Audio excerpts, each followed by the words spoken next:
Hello friends, welcome to சமையல் delayed. இன்றைக்கி நம்ம சமையல் டிலேட் சேனலில் 5 வகை காயுடன் சாம்பார் ரசம் எப்படி ரொம்பவே சூப்பராகவும் ரொம்பவே ஈஸியாக எப்படி செய்கிறதுன்னு பார்க்க போகிறோம். வீடியோக்குள்ளே போகிறதுக்கு முன்னால் நீங்கள் இன்னும் சமையல் டிலேட் சேனலை சப்ஸ்கிரைப் பண்ணலைன்னா மறக்காமல் சப்ஸ்கிரைப் பண்ணுங்கள். ஃபஸ்ட்டு சாம்பார் வைக்கிறதுக்காக 200 கிராம் அளவுக்கு துவரம் பருப்பு எடுத்துகிட்டு குக்கரில் சேர்த்துட்டு நல்லா வாஷ் பண்ணிடுங்க.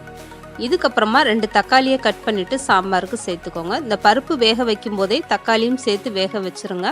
அப்போ தக்காளி நல்லா குழஞ்சி வந்துடும். இதுக்கப்புறமா 3 கிளாஸ் அளவுக்கு தண்ணி சேர்த்துக்கோங்க பருப்பில். இப்போ மூடி போட்டுட்டு ஸ்டவ் ஆன் பண்ணிடுங்க. இந்த பருப்பு வேகிறதுக்காக ஒரு விசில் வந்தால் போதும். என்னுடைய குக்கரில் ஒரு விசில்லே நல்லா பருப்பு குழஞ்சிரும். உங்கள் குக்கர் எப்படியோ அதுக்கேற்ற மாதிரி நீங்கள் பருப்பை வேக வச்சு எடுத்துக்கோங்க. இதுக்கப்புறம் சாம்பாருக்கு ஒரு எலும்பிச்சை சைஸில் புளி எடுத்து ஊற வச்சுருங்க. 200 கிராம் துவரம் பருப்புக்கு இந்த அளவுக்கு புளி போதுமான அளவு. இப்போ ஒரு விசில் வந்துருச்சு பருப்பு. இதுக்கப்புறம் ஸ்டவ் ஆஃப் பண்ணிடுங்க. இப்போ பருப்போட விசில் அடங்குற வரைக்கும் அதுக்குள்ளே மொச்சக்காய் கூட்டு எப்படி வைக்கிறதுன்னு பார்த்துடலாம். பச்சை மொச்சை எடுத்துகிட்டு ஒரு பாத்திரத்தில் 2 கிளாஸ் அளவுக்கு தண்ணி சேர்த்துட்டு ஸ்டவ் ஆன் பண்ணிடுங்க. மூடி போட்டுட்டு இது ஒரு 5 நிமிஷம் நல்லா வேகட்டும். அதுக்குள்ளே மசாலா அரைச்சிட்டு வந்துடலாம். தேங்காய், பச்சை மிளகாய், ஜீரகம், வெள்ளைப்பூண்டு, சோம்பு எடுத்துக்கோங்க. இதெல்லாம் சேர்த்துட்டு நல்லா மிக்சியில் அரைச்சிட்டு வந்துடுங்க. இதுக்கப்புறம் மொச்சக்காய் வெந்துருச்சான்னு பார்த்துடலாம். பச்சை மொச்சைன்றனால சீக்கிரமே வெந்துடும். குக்கர்லாம் வைக்க வேண்டாம். இப்போ கையில் ஒரு மொச்சக்காய் எடுத்து இந்த மாதிரி அமுக்கி பாருங்கள், நல்லாவே வெந்துருச்சு. இதுக்கப்புறம் இந்த மசாலாலாம் சேர்க்க ஆரம்பிச்சிடலாம். மொச்சக்காவுக்கு கொஞ்சமாக மஞ்சள் தூள் சேர்த்துக்கோங்க. இது கூடவே தேவையான அளவு உப்பும் சேர்த்துட்டு அரைச்சி வச்சுருக்க மசாலாவும் சேர்த்துக்கோங்க. காரத்துக்கு பச்சை மிளகாய் சேர்த்துருக்கிறதுனால மிளகாப்பொடி எதுவுமே சேர்க்க வேண்டாம். இப்போ இதை நல்லாவே கலந்து கொடுத்துருங்க. இந்த தண்ணியெல்லாம் வற்றி வரையில் மொச்சக்காய் ரொம்பவே சூப்பராக வெந்து வந்துடும். இதுக்கப்புறம் இந்த மொச்சக்காவுக்கு ஒரு தாளிப்பு கொடுத்துடலாம். தண்ணி நல்லா வத்திருச்சு பாருங்கள். வேறு ஒரு பாத்திரத்தில் கொஞ்சமாக எண்ணெய் சேர்த்துக்கோங்க. எண்ணெய் நல்லா சூடானதுக்கப்புறம் 1 ஸ்பூன் அளவுக்கு கடுகு உளுந்து சேர்த்துக்கோங்க. கடுகு உளுந்து நல்லா பொரிஞ்சு வந்ததுக்கப்புறம் ஒரு கைப்பிடி அளவுக்கு பெரிய வெங்காயம் சேர்த்துக்கோங்க. வெங்காயம் நல்லா வதங்கட்டும். இது கூடவே கொஞ்சமாக கருவேப்பிலையும் சேர்த்துட்டு வெங்காயத்தை நல்லா வதக்கி விட்டுருங்க. வெங்காயம் நல்லா வதங்கினா தான் இந்த கூட்டோட டேஸ்ட்டே ரொம்ப நல்லாயிருக்கும். இப்போ வெங்காயம் வதங்கினதுக்கப்புறம் ஒரு பெரிய தக்காளி பொடிசாக கட் பண்ணிவிட்டு சேர்த்துக்கோங்க. இந்த பச்சை மொச்சை கூட்டுக்கு ஒரு தக்காளி போதுமான அளவு. இப்போ இந்த வெங்காயம் தக்காளியும் நல்லா வதங்கிருச்சு. இதுக்கப்புறம் இந்த மொச்சக்காயில் சேர்த்துருங்க. அவ்வளவுதான், ரொம்பவே அருமையாக மஞ்சள் ஜீரகம் அரைச்சி விட்ட மொச்சக்காய் கூட்டு ரெடி ஆயிடுச்சு பாருங்கள். பச்சை மொச்சை வாங்கும்போது இது போல் ஒரு கூட்டு செஞ்சு பாருங்கள், ரொம்பவே அருமையாக இருக்கும் டேஸ்ட்டு. இந்த பச்சை மொச்சை கூட்டு சாம்பார் ரசம்னு எல்லாத்துக்குமே ரொம்பவே அருமையாக இருக்கும். இப்போ ரொம்பவே அருமையான மொச்சக்காய் கூட்டு ரெடி ஆயிடுச்சு. மூடி போட்டுட்டு தனியாக எடுத்து வச்சுருங்க. இதுக்கப்புறம் சாம்பார் எப்படி வைக்கிறதுன்னு பார்த்துடலாம். குக்கர் விசில் அடங்கினதுக்கப்புறம் குக்கரை ஓப்பன் பண்ணி பாருங்கள். ஒரு விசில்லே பருப்பு இந்த அளவுக்கு வெந்து வந்துருச்சு. எப்போதுமே சாம்பாருக்கு பருப்பை ரொம்ப குழைய விடாதீங்க, அப்போ சாம்பாரோட டேஸ்ட்டே மாறிடும். இப்போ பருப்பில் 1 கிளாஸ் அளவுக்கு தண்ணி சேர்த்துட்டு சாம்பாருக்கு தேவையான அளவு காயெல்லாம் சேர்த்துக்கோங்க. இது கூடவே சாம்பாருக்கு உப்பும் சேர்த்துக்கோங்க. இப்போ இந்த காயெல்லாம் நல்லா வெந்து வரட்டும். கத்திரிக்காய், அவரைக்காய், கேரட் இந்த மாதிரி உங்களுக்கு விருப்பமான எந்த காயினாலும் சேர்த்துக்கோங்க. காய் சேர்த்துட்டு நல்லா கொதி வந்ததுக்கப்புறம் இந்த சாம்பாருக்கு தேவையான அளவு மஞ்சத்தூள் சேர்த்துக்கோங்க. இந்த மஞ்சளோட சேர்ந்து காய் கொஞ்ச நேரம் நல்லாவே கொதி வந்து வேகட்டும். இப்போ காய் நல்லாவே கொதி வந்துருச்சு. இதுக்கப்புறமா சாம்பார் பொடி 2 ஸ்பூன் அளவுக்கு எடுத்துட்டு ஒரு கிண்ணத்தில் சேர்த்துக்கோங்க. கொஞ்சமாக தண்ணி சேர்த்துட்டு இந்த சாம்பார் பொடியை நல்லா கலந்து விட்டுட்டு அதுக்கப்புறமா சாம்பாரில் சேர்த்துக்கோங்க. டைரெக்டாக அப்படியே சேர்த்திங்கன்னா கெட்டி கெட்டியாக விழுக ஆரம்பிச்சிடும். அதுக்காக தான் இந்த மாதிரி நீங்கள் எந்த குழம்பு செய்யும் போதுமே மசாலா பொடியை டைரெக்டாக அப்படியே சேர்க்காம தண்ணியில் கலந்துட்டு சேருங்க. டேஸ்ட்டும் ரொம்பவே சூப்பராக இருக்கும்.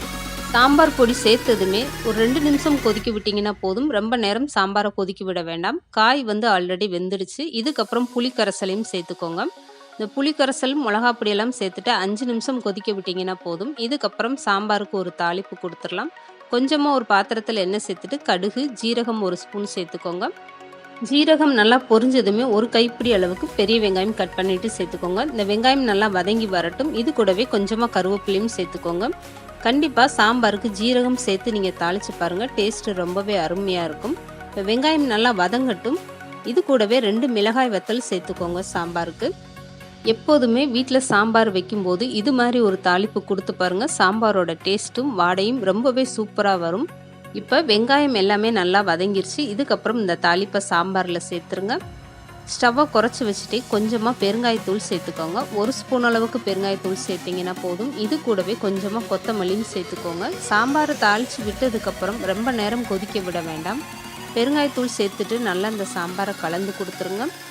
இதுக்கப்புறம் கொஞ்சமாக தேங்காய் துருவல் சேர்த்துட்டு ஸ்டவ் ஆஃப் பண்ணிடுங்க. ரொம்பவே சூப்பராக சாம்பார் ரெடி ஆயிடுச்சு. இதுக்கப்புறம் பட்டாணி கூட்டு எப்படி வைக்கிறதுன்னு பார்த்துடலாம். பச்சை பட்டாணி எடுத்துகிட்டு ஒரு பாத்திரத்தில் சேர்த்துக்கோங்க. 1 கிளாஸ் அளவுக்கு தண்ணி சேர்த்துட்டு மூடி போட்டு ஸ்டவ் ஆன் பண்ணிடுங்க. இப்போ இந்த பட்டாணி கூட்டுக்கு தேவையான அளவு மசாலா பார்த்துடலாம். தேங்காய், 1 ஸ்பூன் அளவுக்கு சோம்பு, 4-5 வெள்ளை பூண்டும் சேர்த்து அரைச்சிட்டு வந்துடுங்க. இப்போ இந்த பட்டாணி நல்லாவே கொதி வந்துருச்சு. இது வெந்துருச்சான்னு கையில் எடுத்து அமுக்கி பாருங்கள். பச்சை பட்டாணின்றனால இந்த மாதிரி நீங்கள் வேக வச்சிங்கனாலே போதும். சூப்பராகவே வெந்துருச்சு பாருங்கள். இப்போ பட்டாணி வெந்துருச்சுல, இதுக்கப்புறம் இதில் 3 உருளைக்கிழங்கு தோல் நீக்கிட்டு பொடிசாக கட் பண்ணிவிட்டு சேர்த்துக்கோங்க. இந்த பட்டாணி கூட சேர்ந்து இந்த உருளைக்கிழங்கும் நல்லா வெந்து வரட்டும். இப்போ இந்த பட்டாணிக்கு தேவையான அளவு உப்பும் சேர்த்துக்கோங்க. இந்த பட்டாணி கூட்டவே நீங்கள் காஞ்ச பட்டாணி ஊற போட்டுட்டு 2 விசில் குக்கரில் வச்சுட்டு இதே மாதிரி நீங்கள் கூட்டு செய்யலாம். ரொம்பவே அருமையாக இருக்கும். இப்போ இந்த பட்டாணி கூட்டுக்காக 1 ஸ்பூன் அளவுக்கு தனி மிளகாய் தூளும் 1.5 ஸ்பூன் அளவுக்கு மல்லித்தூளும் சேர்த்துக்கோங்க. இது கூடவே அரைச்சி வச்சுருக்க தேங்காய், சோம்பு, பூண்டு இதெல்லாம் சேர்த்துட்டு நல்லா கலந்து கொடுத்துருங்க. இது நல்லா கொதி இந்த தண்ணியெல்லாம் வத்தட்டும். அப்போ உருளைக்கிழங்கும் நல்லாவே வெந்து வந்துடும்.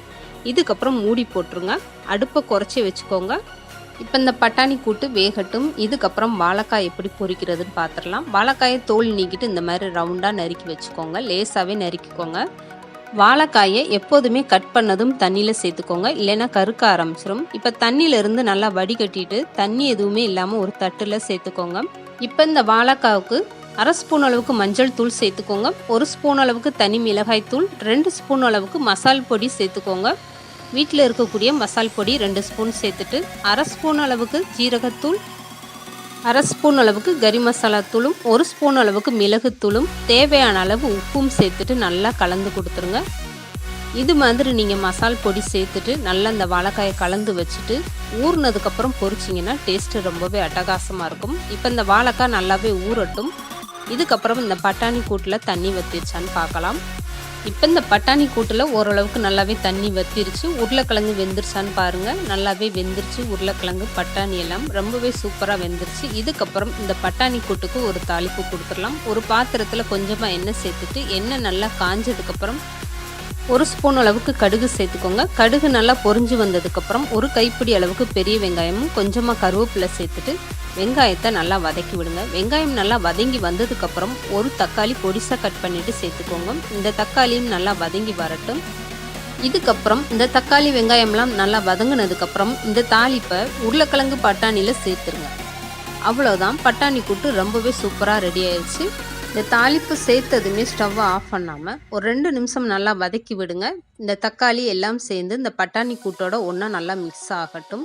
இப்போ பாருங்கள், ரொம்பவே சூப்பராக உருளைக்கிழங்கு பட்டாணி கூட்டு அருமையாக ரெடி ஆயிடுச்சு.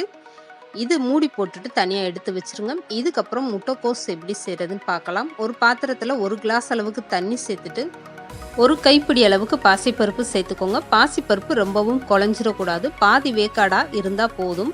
கையில் எடுத்து நசுக்கி பார்த்தீங்கன்னா நசுங்கக்கூடாது, அந்த அளவுக்கு இருந்தால் போதும். இதுக்கப்புறம் கட் பண்ணி வச்சுருக்க முட்டைக்கோஸை சேர்த்துக்கோங்க. இந்த பாசிப்பருப்போட முட்டைக்கோஸும் சேர்ந்து வெந்து வரட்டும். தண்ணி அதிகமாக வச்சிடாதீங்க. இப்போ இந்த முட்டைக்கோஸுக்கு தேவையான அளவு உப்பும் சேர்த்துட்டு நல்லா கலந்து கொடுத்துருங்க. பாசிப்பருப்பு ரொம்ப குழஞ்சுதுன்னா இந்த கூட்டோட டேஸ்ட்டே மாறி போயிடும். இப்போ இந்த முட்டைக்கோஸுக்கு ஒரு தாளிப்பு கொடுத்துடலாம். ஒரு பாத்திரத்தில் கொஞ்சமாக எண்ணெய் சேர்த்துக்கோங்க. இது கூடவே 1 ஸ்பூன் அளவுக்கு கடுகு உளுந்து சேர்த்துக்கோங்க. கடுகு உளுந்து நல்லா பொரிஞ்சு வந்ததுக்கப்புறம் 1 கைப்பிடி அளவுக்கு பெரிய வெங்காயம் கட் பண்ணதை சேர்த்துக்கோங்க. இது கூடவே 2 மிளகாய் வத்தல் சேர்த்துக்கோங்க. இது கூடவே கொஞ்சமாக கருவேப்பிலையும் சேர்த்துட்டு நல்லா வதக்கி விடுங்க. இந்த வெங்காயம் கருவேப்பிலையெல்லாம் நல்லா வதங்கி வரட்டும். இந்த அளவுக்கு வெங்காயம் நல்லா வதங்கி வந்ததுக்கப்புறம் இந்த தாளிப்பை முட்டைக்கோஸில் சேர்த்துருங்க. இப்போ முட்டைக்கோஸில் உள்ள தண்ணியெல்லாம் வத்திருச்சு, பருப்புமே குழையலை. இந்த அளவுக்கு இருந்தால் தான் இந்த முட்டைக்கோஸோடைய கூட்டு டேஸ்ட்டு ரொம்பவே அருமையாக இருக்கும். இப்போ நல்லா கலந்து கொடுத்துருங்க. இதுக்கப்புறம் துருவிய தேங்காய் கொஞ்சமாக சேர்த்துட்டு ஸ்டவ் ஆஃப் பண்ணிடுங்க. ரொம்பவே சூப்பராக இப்போ முட்டைக்கோஸ் பொரியல் ரெடி ஆகிடுச்சு. பாசிப்பருப்பு போட்டு முட்டைக்கோஸ் ரொம்பவே சூப்பராக எப்படி செய்கிறதுன்னு பார்த்தாச்சு. இதுக்கப்புறம் வாழைக்காய் பொரிச்சு எடுத்துடலாம். இதுக்காக ஒரு பாத்திரத்தில் எண்ணெய் சேர்த்துக்கோங்க. எண்ணெய் நல்லா சூடாயிடுச்சு. இந்த வாழைக்காயை பொரிக்கிறதுக்கு முன்னால் அந்த எண்ணெயில் அப்பளம் பொரித்து எடுத்துக்கோங்க. இந்த எண்ணெயில் வாழைக்காய் பொரிச்சிட்டிங்கன்னா அது மசாலா எண்ணெயாக ஆகி போயிடும். அதுக்கப்புறம் அந்த எண்ணெயில் அப்பளம் பொரிக்க முடியாது. அதுக்கு முன்னாடி இந்த மாதிரி நீங்கள் அப்பளம் பொரித்து எடுத்துக்கிட்டிங்கன்னா ஈஸியாக இருக்கும். இப்போ அப்பளம் பொரித்து ரெடி ஆயிடுச்சு. இதுக்கப்புறம் அதே எண்ணெயில் வாழைக்காயும் பொரிச்சிருங்க. இந்த எண்ணெய் நல்லாவே சூடாக இருக்குது. ஊற வச்சிருக்க வாழைக்காயை எடுத்துட்டு கையில் இந்த மாதிரி நல்லா உதுத்து விடுங்க. ஒன்றோட ஒன்று ஒட்டாமல் நல்லா இந்த மாதிரி உதுத்து விடுங்க. இது வெந்து வரையில் நல்லா மொறு மொறுன்னு ரொம்பவே சூப்பராக இருக்கும். இது மாதிரி நீங்கள் வாழைக்காய் பொரிச்சு பாருங்கள், ரொம்பவே அருமையாக இருக்கும். இப்போ ரசத்துக்கு தேவையான அளவுக்கு புளி ஊற போட்டுடலாம். ஒரு சின்ன சைஸ் புளி எடுத்து ஊற போட்டு வச்சுருங்க. இந்த வாழைக்காயை அதிக நேரம் நீங்கள் ஊற வைக்க வேண்டாம், 5 நிமிஷம் ஊற வச்சிங்கன்னா போதும். இப்போ பாருங்கள், வாழைக்காய் நல்லாவே பொரிஞ்சு வந்துருச்சு. இதுக்கப்புறம் எண்ணெயிலேருந்து எடுத்துருங்க. துளி அளவும் எண்ணெய் குடிக்காமல் ரொம்பவே சூப்பராக வாழைக்காய் ரெடி ஆயிடுச்சு பாருங்கள். இதுக்கப்புறம் வேற ஒரு பாத்திரத்தில் 1 ஸ்பூன் அளவுக்கு எண்ணெய் சேர்த்துட்டு கொஞ்சமாக கடுகு உளுந்து சேர்த்துக்கோங்க.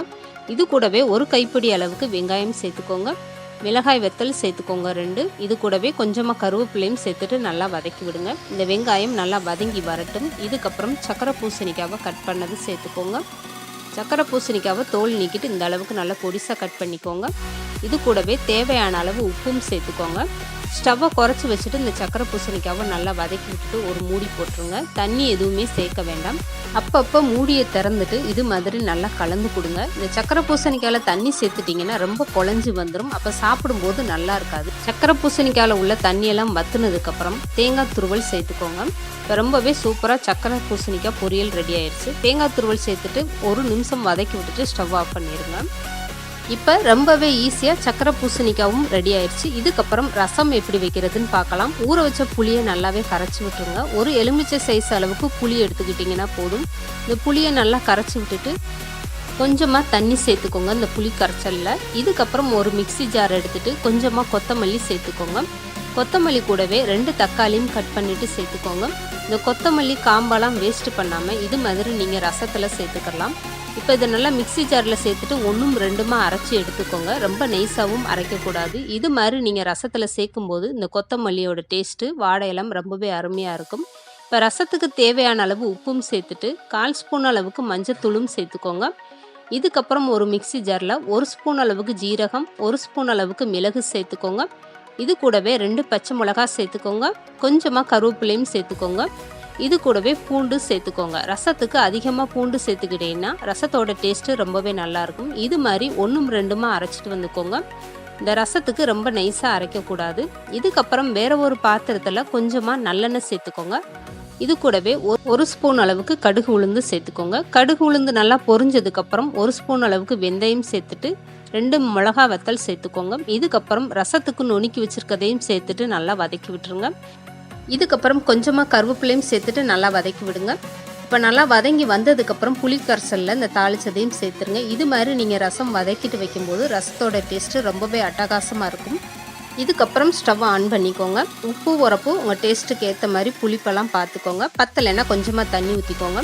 ஸ்டவ் ஆன் பண்ணிவிட்டு மூடி போட்டு வச்சுருங்க. ரசம் கொதிக்க விடக்கூடாது. இது மாதிரி முறக்கூட்டி வந்ததுக்கப்புறம் மேலே 1 ஸ்பூன் அளவுக்கு பெருங்காயத்தூள் சேர்த்துக்கோங்க. பெருங்காயத்தூள் சேர்த்துட்டு ஸ்டவ் ஆஃப் பண்ணிவிட்டு மூடி போட்டு வச்சுருங்க. இப்போ ரொம்பவே சூப்பராக ரசமும் ரெடி ஆயிடுச்சு. ரொம்பவே ஈஸியாக எப்படி 5 வகை காயுடன் சாம்பார் ரசம் செய்கிறதுன்னு இன்றைக்கி நம்ம வீடியோவில் பார்த்துருக்கோம்.